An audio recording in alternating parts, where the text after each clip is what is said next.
Welcome to the Scrappy Entrepreneur Podcast, the show that brings you practical, informative tips from the trenches to help you thrive and prosper as an entrepreneur. Whether you're just beginning your journey or working to grow your existing business, this show is for you. And now, your host, the original Scrappy Entrepreneur, Paula Y. Okay, we're back in the studio today with Josh Galindo.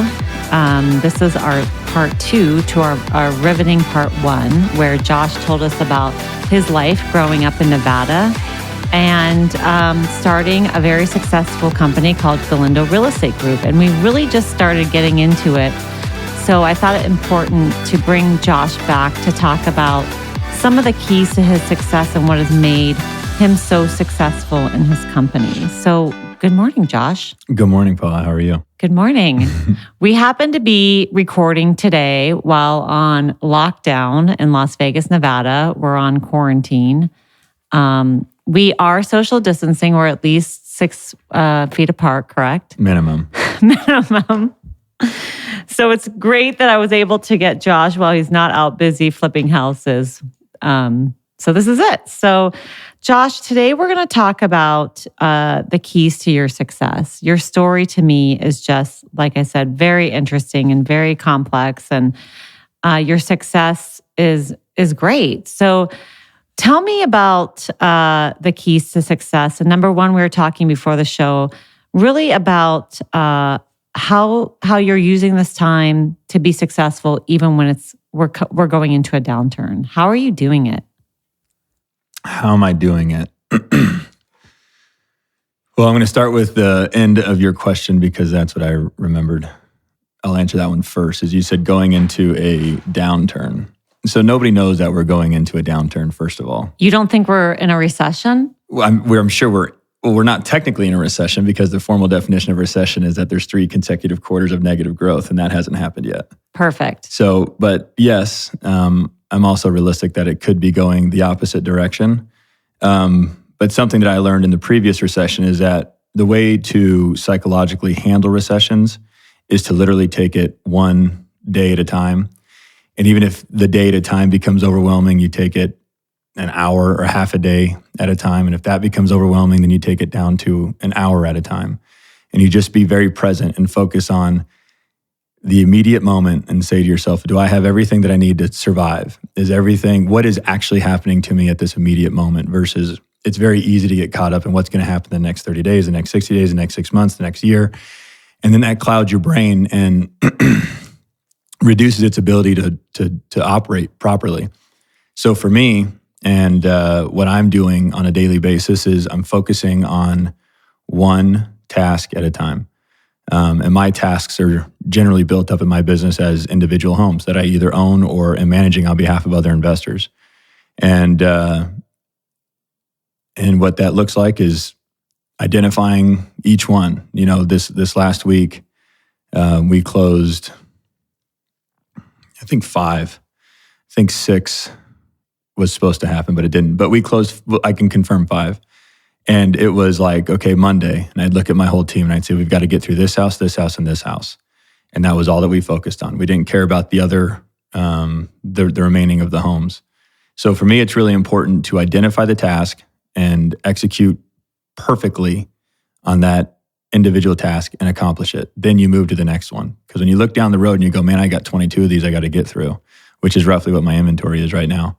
That could be very overwhelming. And when things become overwhelming, you become discouraged, it could become depressing, it could be anything, but it's certainly not optimum performance. So for me, I take each task individually. And I even break down the bulk of selling a house down to each task. Okay, right now I need to get in contact with the loan officer. Okay, as soon as I got contact with the loan officer, I need to get in contact with the funder. Okay, now I've gotten in contact with the funder, I need to get in contact with the owner of the branch. And now's the time when you throw your weight around.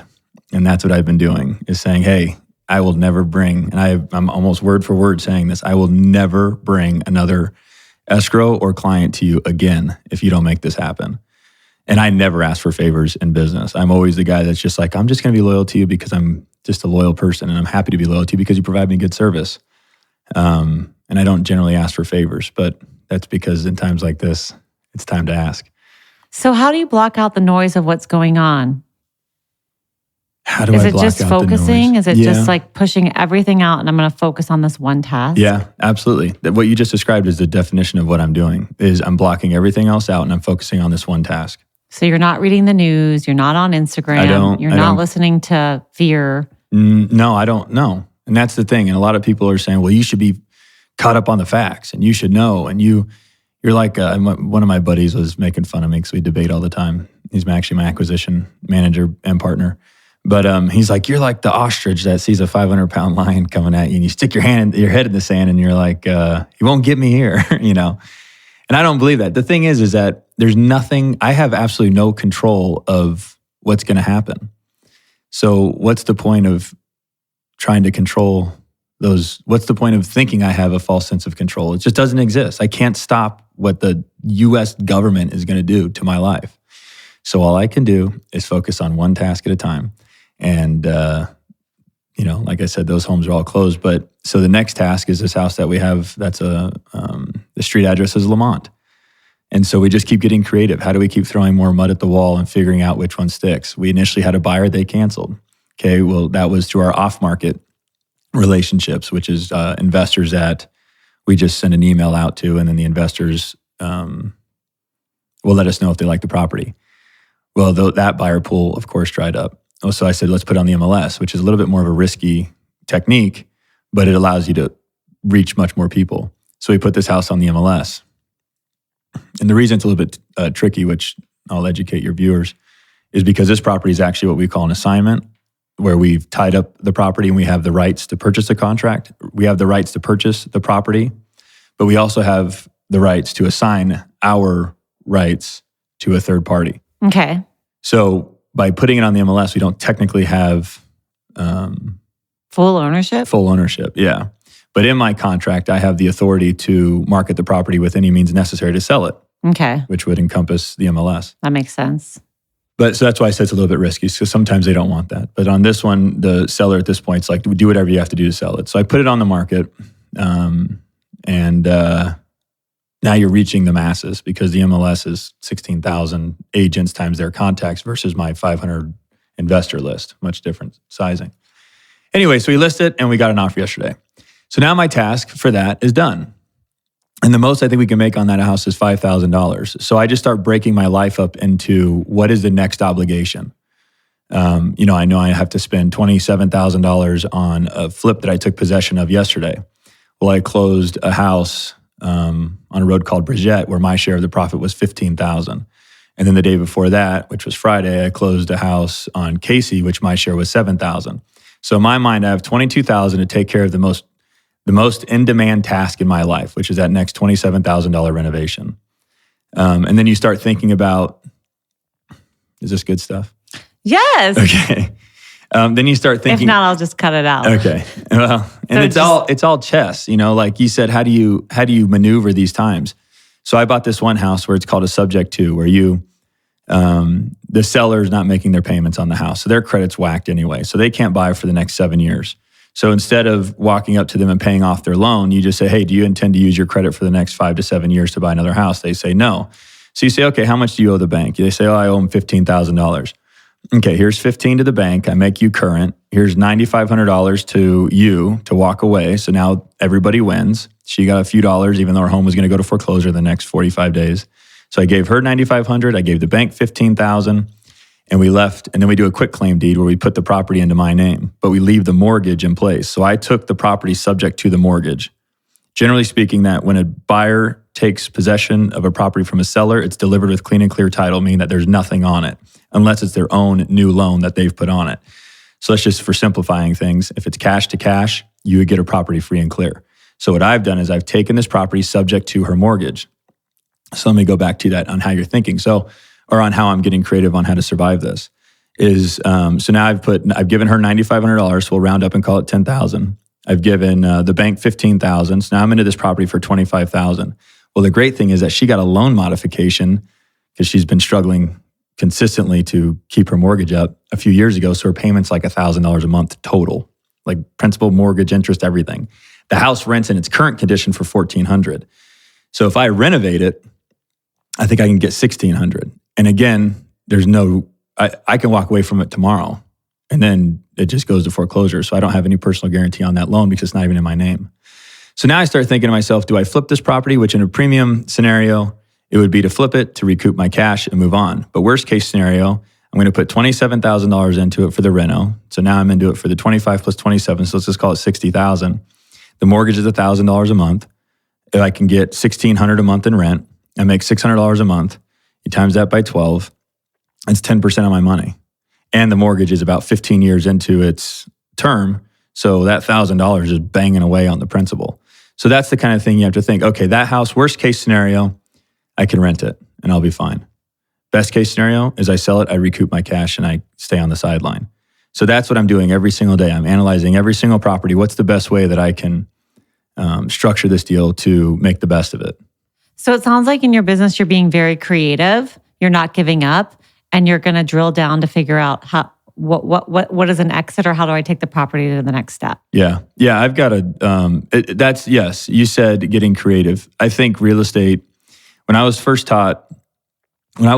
introduced to real estate by the people that were gracious enough to teach it to me, the one thing that he had said was, I'm going to teach you how to skin a cat a million different ways.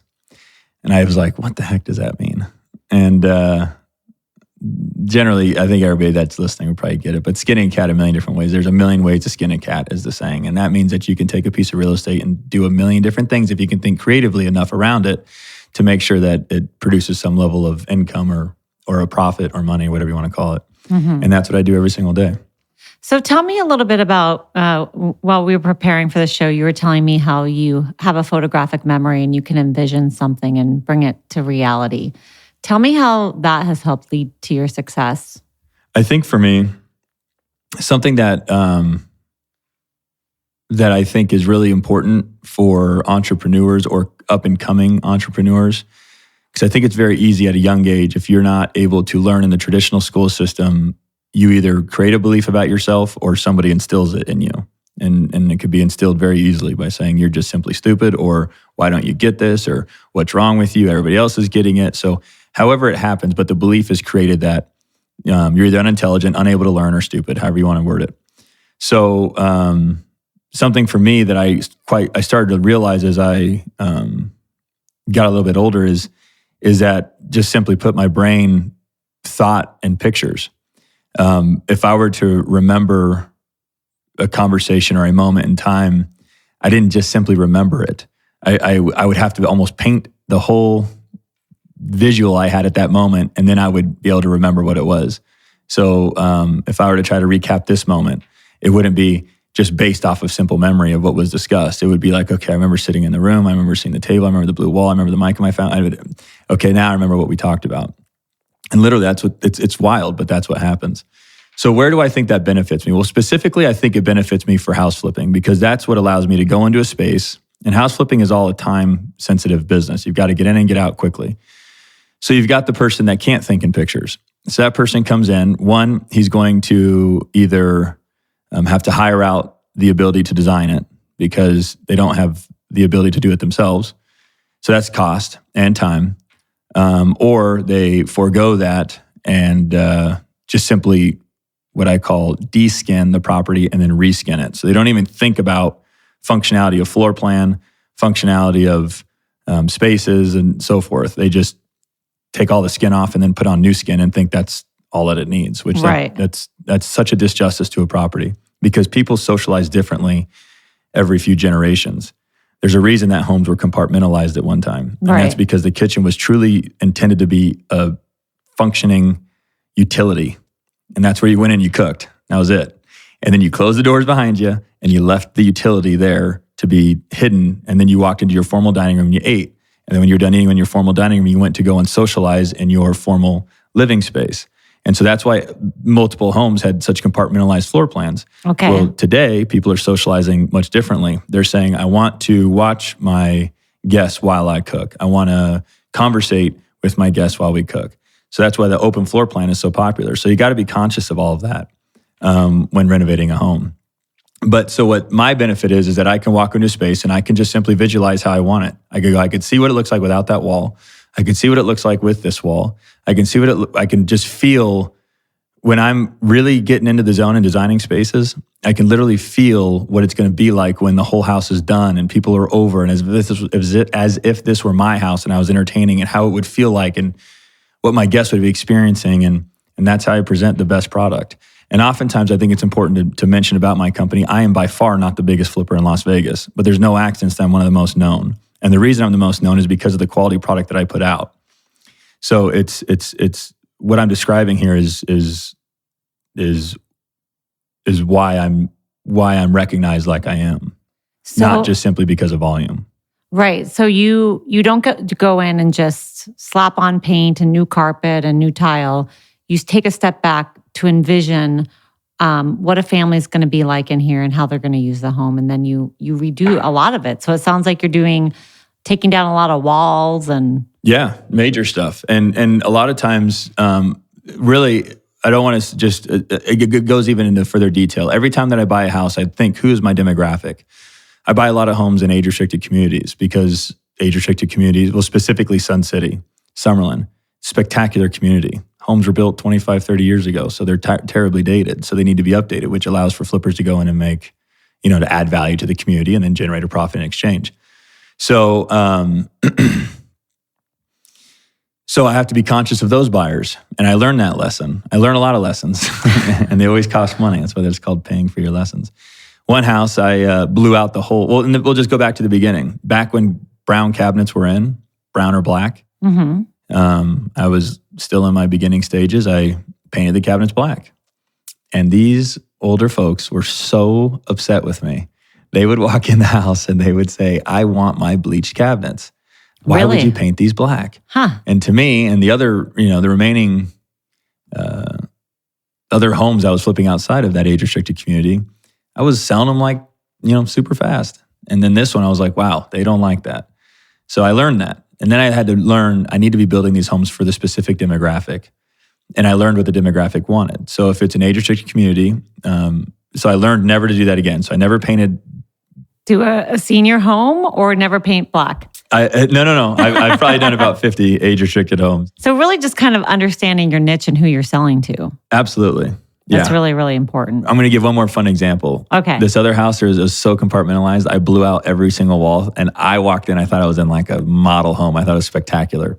Couldn't sell the house. Senior community? Yeah. They couldn't figure out where to put stuff. Oh, wow. They're like, my mind, because they're raised in a compartmentalized generation where that's your dining room and you can just tell by stuff. Right.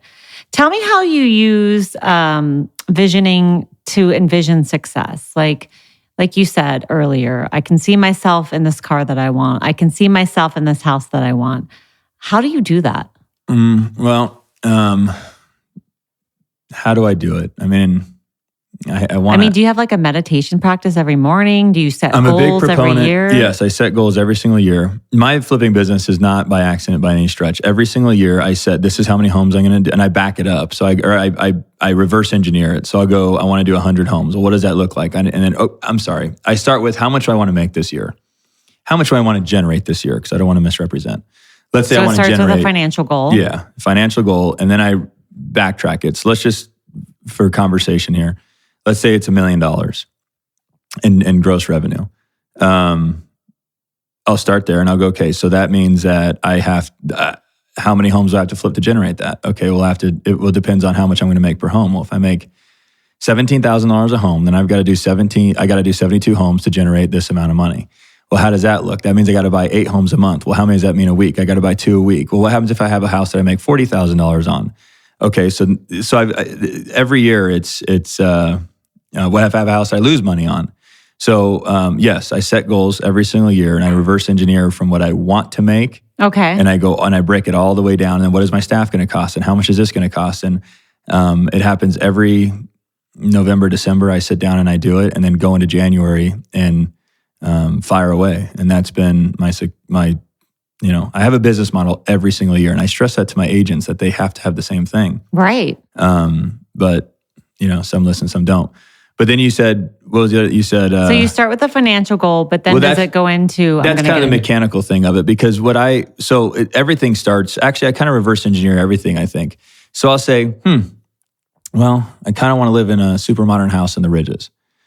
Well, how do I... And I remember doing this. I did this about 3 years ago. I put it on my vision board. And I put it on my vision board, and I said, well, what is it going to take to do that? And well, if I have this much money in this house and I can move it into that house, and then this will leave this amount of a payment. Well, I don't want to be house poor because that's scary and risky, especially with kids.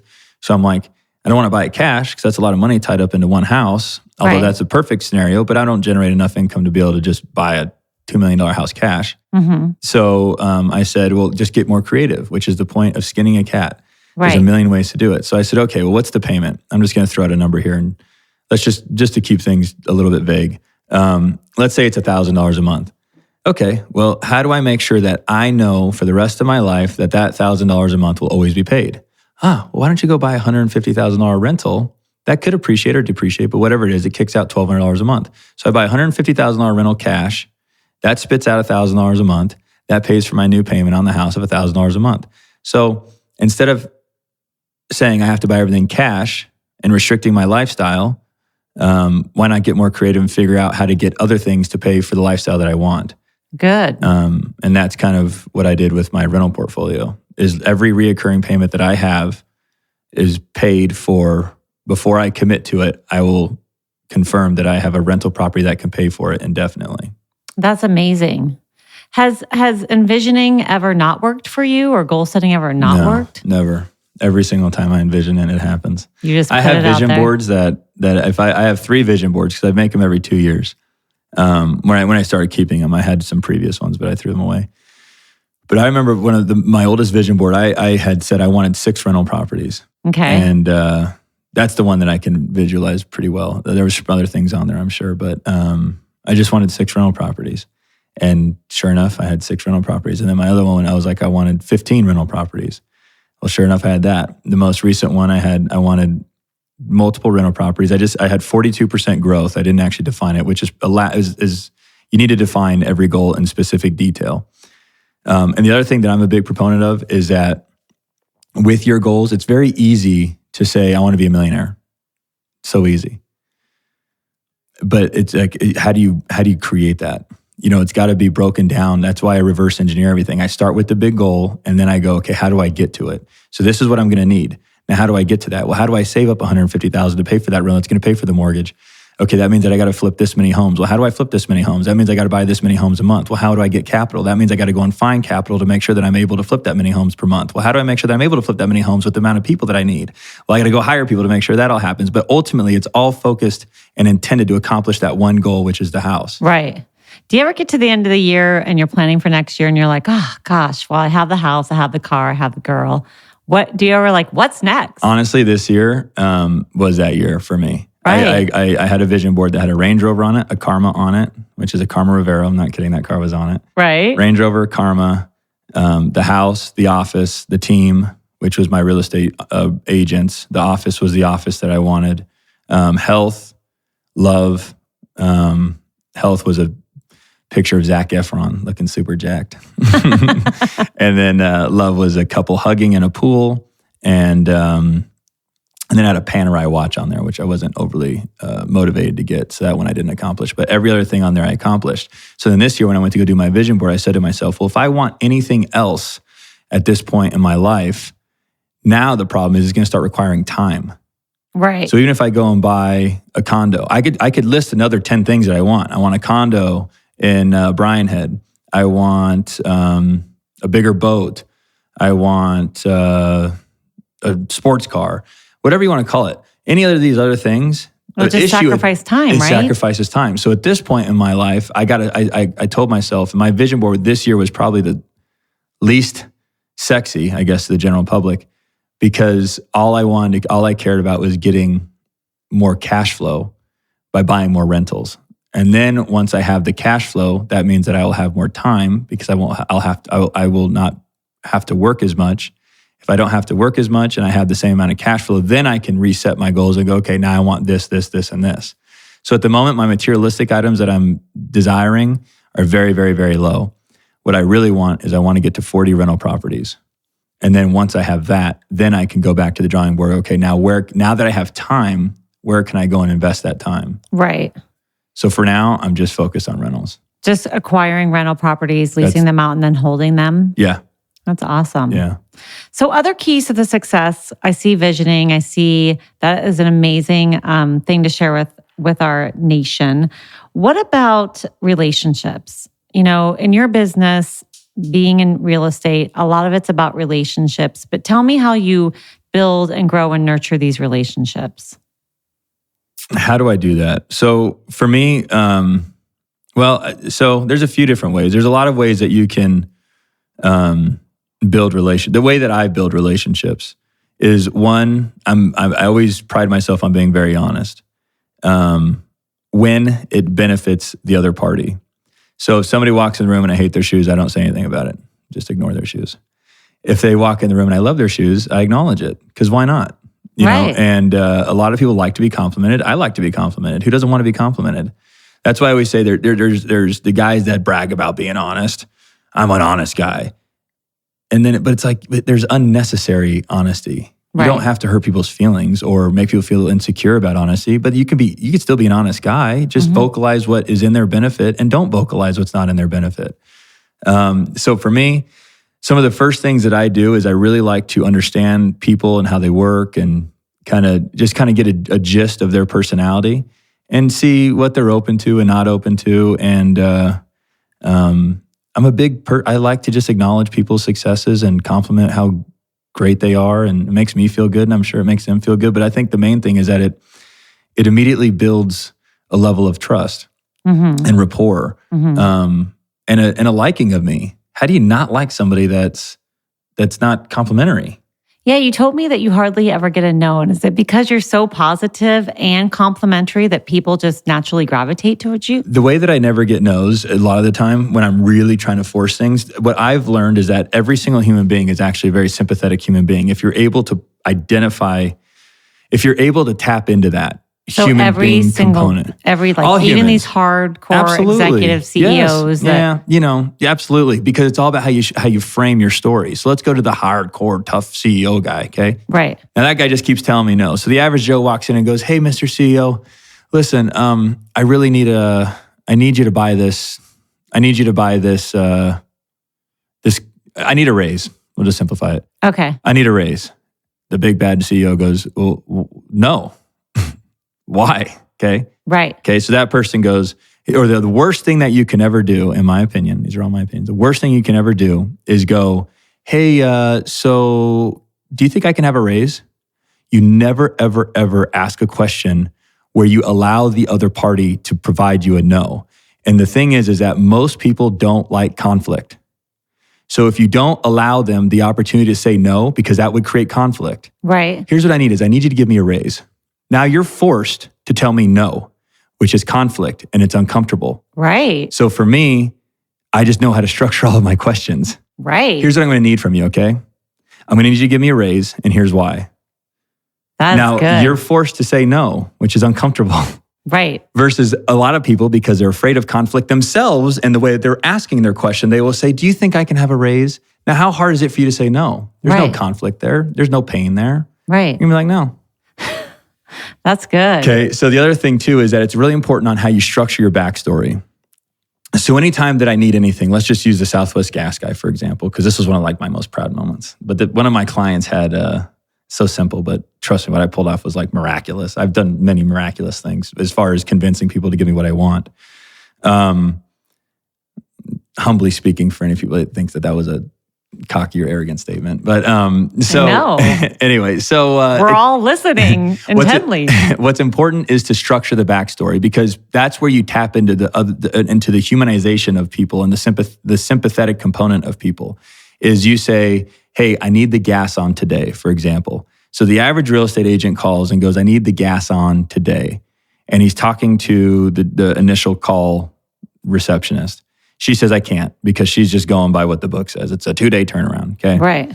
So then they either do one, they hang up and move on and accept their no, or two, they get pissed and get irrational.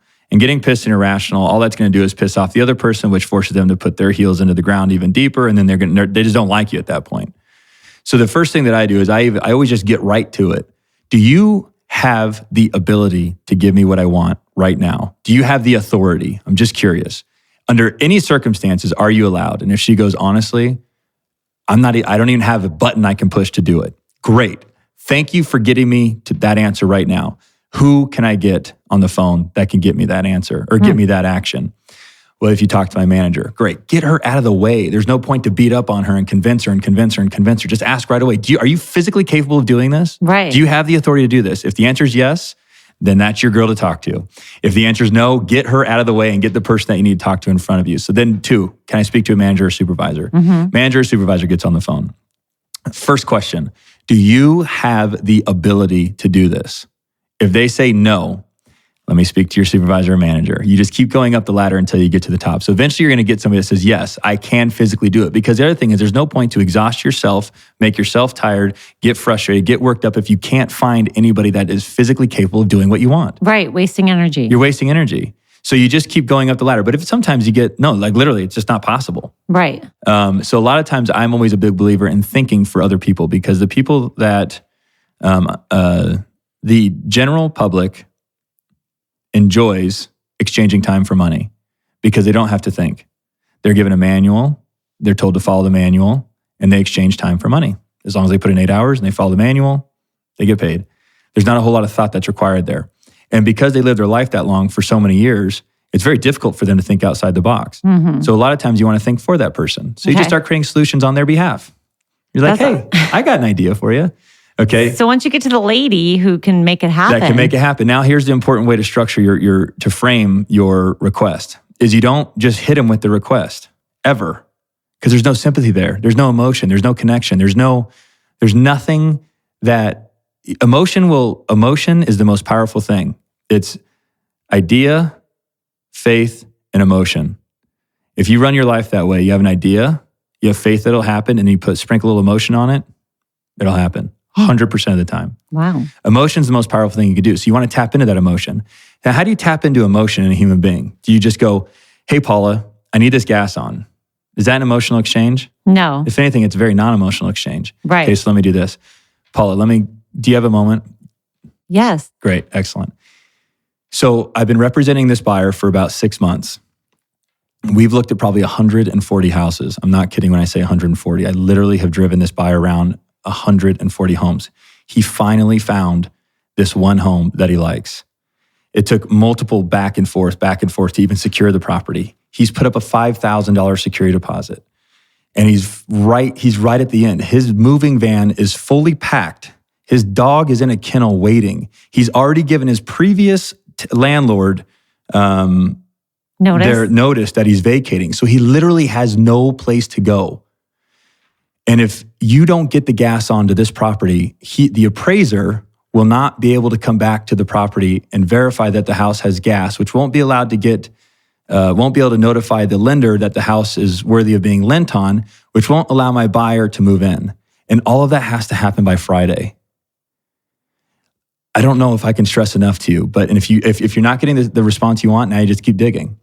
And I have 4 kids, and let me just tell you this, if I don't get this commission, I don't know what's going to happen. Like my wife is literally, she's putting in overtime right now. My kid, we had to pull him out of school because we couldn't afford it. I'm restricting the gas. Do you feel all that energy and all that emotion and you don't know me from Adam? Right. Okay, so please help me. Please help me. And that's how you do it. You tap into their sympathetic. You have to. Now you've got someone that looks back at you as another human being. Right. And that's how I always get my yeses. And then you just keep digging if there's initial hesitation at first. If they tell me no to that, then I'm like, I just keep going. I never stop. I'll just keep digging. How do you say no to that? How can you say no to that? Right. You just heard my whole story. Aren't you a human being, Paula? How can you hear that story and not sympathize for me? All I'm asking you to do is give me gas. Well, they don't have email. What do you mean they don't have email? You can't, do they have a phone number? Give me the phone number. I'll call the service tech right now. I'll literally drive to him. I'll bring him a coffee and a Starbucks card and a Gatorade and a McDonald's bag full of hamburgers. And I will wait for him at whatever job he is at. And then I will follow him to the next job to make sure that he can get the gas on. Right. You can't do that. That's fine. So here's what I'm going to do is I'm going to go find a gas guy driving around in the community that I'm wanting this house to have the gas turned on at, and I'm going to interrupt his service, and I'm going to fuck your whole day up if you don't get a... You know what I'm saying? Like, did it ever get to that? Absolutely. But it's all with intensity, and you take it up really high and you make sure that you've got everybody's attention. Right. Because here's what happens is if you elevate, they elevate, then you elevate, then they elevate. And then once it gets to a point where it's out of control and it's no longer productive, then you stop and you bring it back down. Right. Most people just keep going. And it's like, no, you're not doing it methodically. You're just doing it because you're emotionally charged. It's all a science.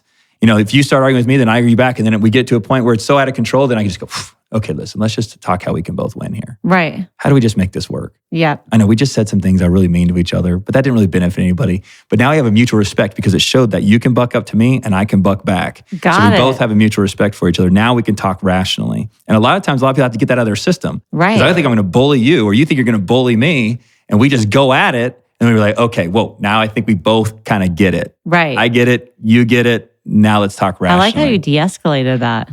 Bring him back down. You have to. Because if you keep going up, it doesn't benefit you. Right. So any other, that's a good one. Any other keys to success in relationships? You know, you talked a lot about your keen communication in dealing with employees, partners, investors. What is your key to success with communication? I think communication is so wildly important. I think it's obvious. And anybody listening to this that is also successful will know that is true. What does wildly important communication look like?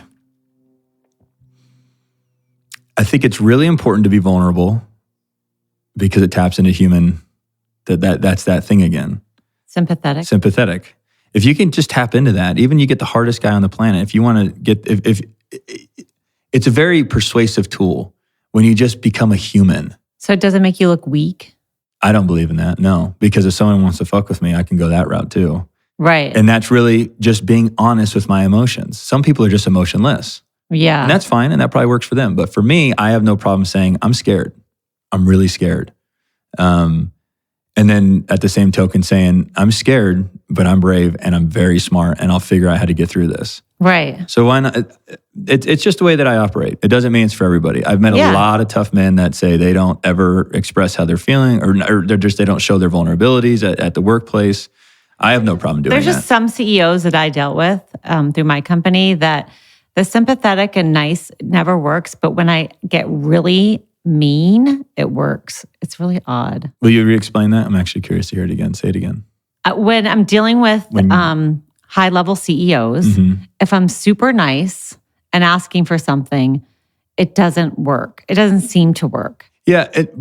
Are you being nice or are you being vulnerable? I'm probably being a matter of fact. Well, probably when I'm being nice and vulnerable, I don't think it's, with some CEOs, it doesn't work. But when I'm tough as nails, I feel like maybe are attracted to that, or that's them because, you know, I'm a high D and they are too. So they don't like to deal with weak. You know, if I'm showing that I'm vulnerable. I don't think vulnerability is perceived as weak. But I'm not saying, I think what you're saying is I think there's two extremes.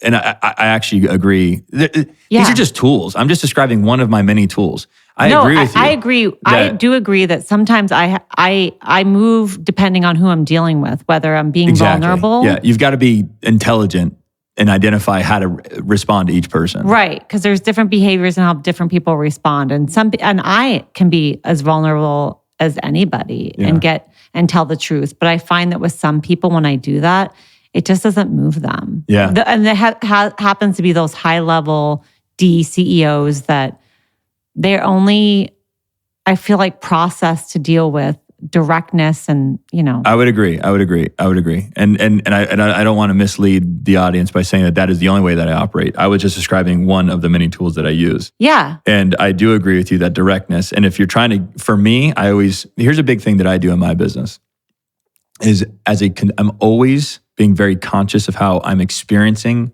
my consumer experience, if that makes sense. Yeah. So if I'm sitting down in a restaurant and I feel really warm and cozy and really impressed or excited, I stop and I ask myself, why am I feeling this? Oh, I see, because he turned the salt shaker to face the front door because that's what's standard. And then he laid my napkin down over me and he called me by my first name. And then he pulled out the chair for my wife. I see it. I get it. I understand it. So how do I, then when I go back into my business role, how do I make sure that my consumers are feeling that same experience and I just reduplicate what I'm experiencing, if that made sense? Yeah. And I often do it. If I walk into a store and I'm like, I got to have that. Well, why did I just say that? Oh, Right. maybe because of the 50% off sign. Right. Well, okay, now I know that when I go to give a discount, if my normal fee is $5,000 and I discount to $2,500, don't just say my fee is $2,500. Say my normal fee is $5,000 and I've discounted it to $2,500. That's 50% off, adds value. I knew how I responded to that. So I think it's important to, I think it's consistent because humans do things habitually, that my consumer would respond well to that as well.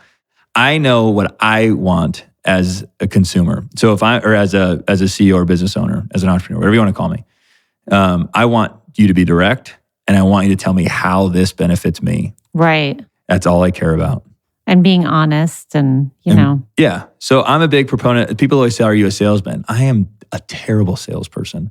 I don't sell anything because if I don't believe in it, then I don't sell it. Right. But people think I'm a salesperson because the way that I talk is maybe persuasive or charming. But the reality is I'm just passionate about the topic and I actually genuinely care about it and believe in it. So it's easy for me to hype it up. So do you sell your own flips? I sell every single one of my houses. So you're for sure a salesperson, but you're just so passionate and believe in the product that you're putting out because you went in there, you visualized it, you saw the family in it, and you're ready to sell it. So it comes easy for you. Yeah. And you're very successful because of that process. Yes. Yeah. No, I'm excited to sell stuff like that. Yeah. Because I feel good about the end user buying it. Right. Something that I really struggle with, I will sell anything to anybody if they insist on it. But something that I really struggle with is selling the consumer a brand new home. And I'll just leave it at that. A brand new home because they're 25% over market. Right. And so how do I feel good about putting this human being into a home that I know is 25% overvalued? And the second that they buy it, they're stuck. Right. Under all circumstances. Yeah. So you have to believe in what you're selling. And That's I guess that leads back to the one other thing I want to talk to you today is your seller reputation. And it goes back to a key to your success. How do you maintain your reputation? I just care. This would be the vulnerable side.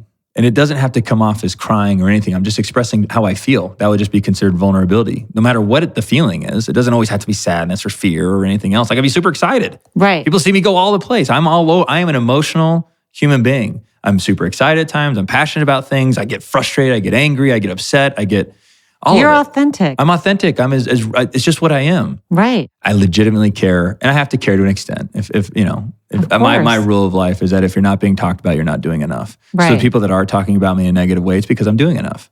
So it's a positive. Right. But I hear what you're saying though, because every client that comes through my doors, no matter how small or how large, I care deeply about their success.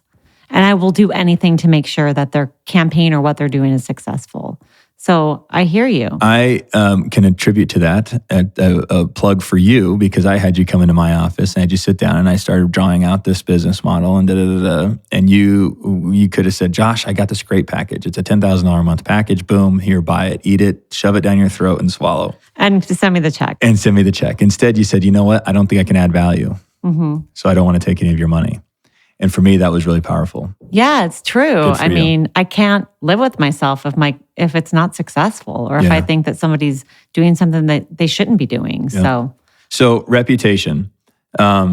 Reputation is all about just, caring what people think about you and being serious about, if you have, no one's asked me this question, so I have to try to process it. But it always comes down to, for me, in any of my relationships, is just, it sounds so cheesy, but it's a win-win. And if I can't ensure a win-win is able to take place, then I look around the table and I see how many people, what's the most amount of people here that can win? If there has to be a loser, hopefully there's more than one person that's a winner. So you win, you kind of lose. But at least these people all won. Right. If I look around the table and I go, loser, loser, loser, loser, loser, winner, referencing myself, then that was just not worth doing. Right. And so maybe that's a big part of your success. what's happened, because people, when they do deals with me, they leave the table feeling really good about how it went down. Right. So you must have a lot of repeat business with investors and partners and. Yeah, I don't have a lot of investors. I'll say that I don't, because I don't think it's a difficult model to have a lot of investors. You need to find one or two that are really powerful, that support you and understand the business, and just trust your judgment. Could you imagine if I had 15, 20 investors in 15 or 20 different homes? Right. I'd have less hair than I do. Right. I have no beard. So no, it's important so I don't have a lot of investors, and I don't want a lot of investors. And if I can give any advice to anybody, I would have no investors. I don't believe in partners. And the other thing is that with the investors that I do have, the very few, I am 100% in control. I make all of the decisions, period. And if somebody doesn't want to go into a deal that way, then I respectfully decline their money. Right. So, and that came from a lesson learned. Oh yeah, huge lessons learned. Yeah. Right. So win-win is very important. Trying to do the right thing at all times. Integrity. The definition of integrity is doing the right thing when nobody's looking.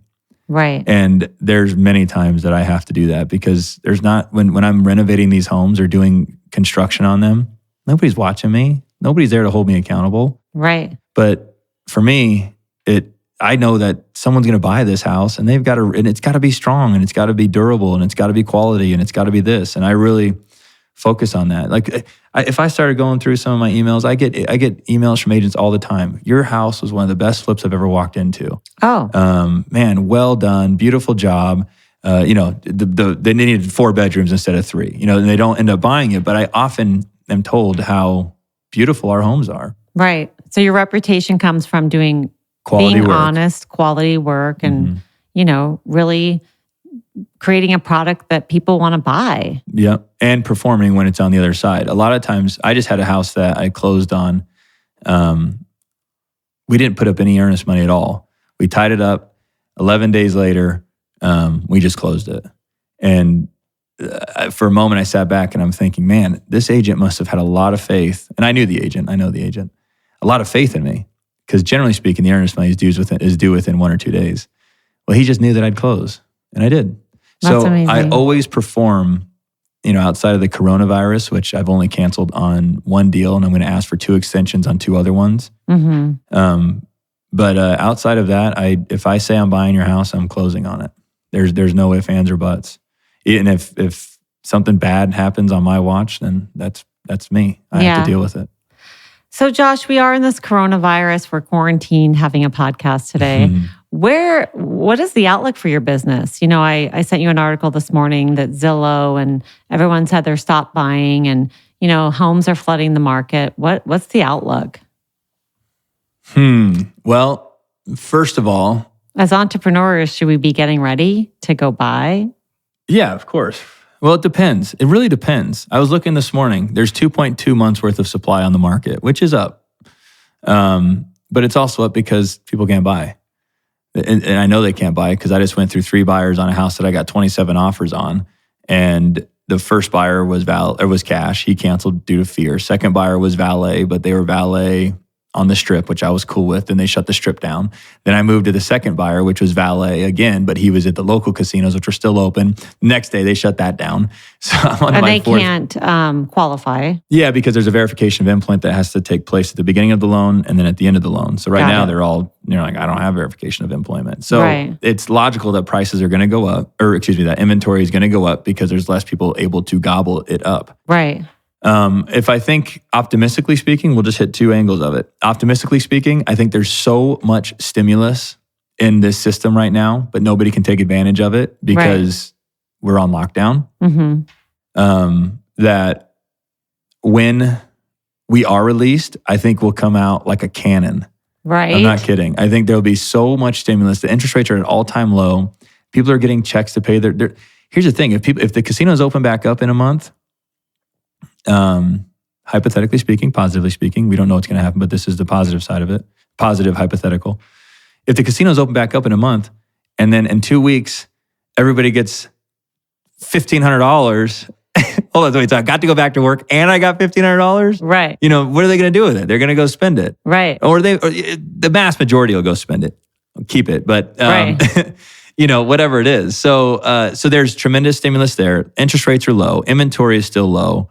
So inventory is still low. It's still low. There's 8,500 total homes on the market. A healthy market is 1% of its population. That should be about 20,000. We have 8,500. I mean, we have a long ways to go. Now, here's where I think I'm going to go into this because I have I don't want to say bone to pick with these guys. Good for them for being entrepreneurs themselves. But I thought it was the worst business model I've ever seen in my entire life. This open door offer pad, Zillow nonsense. They are buying hundreds of millions of dollars worth of real estate at razor thin margins. Like I operate on a thin margin. These guys are operating on like, if I can make $500 on this house, I'm happy. Really? Oh, it's insane. And all it's doing is disrupting an industry, which is great because they're a disruptor and good for them. But it's disrupting an industry, one, that's not really good for anybody. But if they did it with like a level of an intel, which they know more than I do, so I guess I'm backseat driving here. But I read the open door business plan or business model when they first came out. And my understanding was that they tried to make 4% on the buy, and they were banking on 3% appreciation. So all of their buys were solely dependent on appreciation. If the market corrects just 8%, these guys are there. And here's the thing: their models say, because I'm sure they're selling to their investors, oh, we'll just rent them. Well, do you realize that they've got 3,500 square foot homes with big backyards and pools and over big landscaping? I mean, who are you going to put in that? Right. So are they buying and holding? Well, now they're going to get stuck holding a lot of stuff, in my opinion. How much do you think they're holding? Oh, I think like 1,500 homes. In this market? Least, yeah. 500 to 1,000, we'll say on a conservatively speaking, 1,000 to 1,500 not. But here's the scariest thing about it and why I think they should have been regulated. This goes back to the monopoly thing. There should be some level of regulation around this. They're just kind of like an investor buying up houses, right? If you really look at it. Yeah, if you really look at it. They're just holding 1,500 houses. They're just holding 1,500 houses. Well, what happens if the market turns and they get scared? They flood the market. They'll destroy the entire economy of Las Vegas. Because they'll flood the market. They'll put the 1,500 houses on low on. Yeah, at stupidly low prices. Right. And then all of a sudden, you just fucked up the whole market. Right. I wonder if that's what they're going to do. I don't think they'll do it right away. I think you'd have to be bankrupt to do that. Right. And I think another company would come and buy out all the assets before they did that. So I think what they will do is they'll just hold them and they'll slowly let them out because that's the logical play. Because they know that if you drop 500 of them, another 1,000, the banks learn this. When the banks just flooded the market with REOs, all of a sudden all the homes that they hadn't foreclosed on yet, they're like, crap. Right. Now if we do foreclose on those, now we're even more upside down. Right. So where the opportunities lie, do you think? Everybody's been asking me that, and I am generally really keen on all of this information. I'm really generally up to speed, and I have a good perspective on what the market's doing and this and that. I've been in this for about 7 days, maybe 10 if you want to go extreme. I just don't think there's enough information out there yet for me to make my next move. Yeah. For me, what I'm doing on a personal level is I'm focusing on keeping my tenants happy so that they all pay their rent. I am focusing on selling the properties that I have and getting extremely cash heavy. I will have the most cash I've ever had in the bank, and I run lean. So for me to go the other direction is like, I guess it's fine. But makes sense. Yeah. So I am trying to get myself into the heaviest cash position I am able to. And are you preparing for a buying spree coming up? Yeah, but buying sprees don't happen overnight. Like this, people, their perception of the last recession was like think the recession and the last housing crash, we'll call it, not recession, really started in 2007. Yeah. But nobody saw ridiculously low priced houses until like 2009, 2010. And if you really want to go extreme, it was 2011. But so it takes a while. It takes time. It's not like it's 2 months. It's not like it's 3 months. Right. And the other thing is, I don't think they acted very quickly in the last one. I'd have to go back and do my own research. But if I remember, they didn't have a stimulus bill out. If the market started correcting in 2007, they didn't have their $800 billion stimulus bill that they put together 8 days later. 8 days later. Right. Exactly. So it'll be interesting to watch this $2 trillion come into the economy. Yeah. Think what that is. This is just simply crazy. So I don't have all the answers on this one. I don't know if there's going to be a major buying spree. If there is, I'm going to buy, my goal is to buy 5 more rental properties this year. And I'll make sure I accomplish that goal. Right. And buy 5 more rental properties. And the other thing that's great about flipping is it's just like flipping. If the market's 100, here's where you get hurt with flipping, is if you have too many homes at one time. So if the market's 100,000 on each home and the market goes down 10% and you have $1 million worth of homes out there, you just lost $100,000. But it doesn't mean you're out of business. Right. Now you have 900,000 back and you just buy at the new price. Right. And you just start operating at a new price point. Right. Where you get crushed is if you got like 50 at one time and you can't get out. But the reality too is it's just like a retail business. All I am is a retail. I'm selling shampoo on the Walmart shelf, but my shampoo is a house. Right. So for me, even if I lose, it's like blackjack. I don't know. Let's just say I lose 150,000. So I just take all that money and buy at the new pricing and I make it back. Right. That's a beautiful thing. You don't just go out of business, right. So you be flexible, figure it out. Yeah, you just have to figure shit out. And I think that I have on my side, and I'm so very thankful for it, is I have been flipping since the end of 2008. So I was buying homes when I would buy it, and you had to get out of it before it was worth less than what you paid for it. Right. Like it was like buying a used car. I mean, you had to get out fast. Right. My rentals were like a week and a half, and then I was like at just what market was, if not a little bit less. So I've navigated that, and I've been through the ups and the downs, because people don't probably understand the specifics, but there was a boom, and the bottom was 2011. There was a lag in 2012. There's a huge spike in 2013. There was a hangover in 2014 and a little bit of 15. There was another spike in 16, a hangover in 17, a huge spike in 18, and a hangover in 19. Right. And so all of those required me to reposition myself and function properly. What I would like to see happen out of this is, because my craft, which is flipping homes, was a very sophisticated form of doing business. And when there's just money everywhere flooding the streets and whoever wants it can have it, it attracts all these people that do it recklessly. And that's who give the people like me a bad name, with the lipstick on the pig flip. I bought this flip, it was the worst house I ever bought. Those terrible stories. So I think what this will do is I think it will weed out all of the wannabes. And the ones that are wannabes that stay in it, they'll become experts because they'll be forced to deliver a quality product. I don't deliver a quality product just to say I deliver a quality product. When I started flipping homes, I was forced to deliver a quality product or they wouldn't sell. Right. That was it. Because my competition was the REO down the street that was $20,000 less than me. So I had to add additional value to my property to get the buyer to buy mine for $20,000 more. Right. And the only way to do that was to have additional value. Well, I just never got out of doing it. I was like, why not? I'll just keep doing quality. Well, these other guys are like, well, the market's hot, so why do I have to go quality? And so they got in at that point. So that's why their flips are shit. Well, keep doing that in a tough market and you'll never sell. Right. So you've created a great reputation for yourself. Yeah, by accident. And now I actually do it on purpose. Well, thank you so much for coming in and for our part 2. Again, a riveting conversation about building a business and the keys to success and really what's to come. And good luck as we all navigate this new reality that we have here. Yeah, thank you very much. Good luck to everybody out there listening. Thanks so much for listening today. And if we brought you any value, please like, subscribe, and share the podcast. Also, make sure to connect with us on Facebook. Our Facebook group is Scrappy Entrepreneurs. And on Instagram, the.scrappy.entrepreneurs. I'm your host, Paula Y. Until next week, stay scrappy.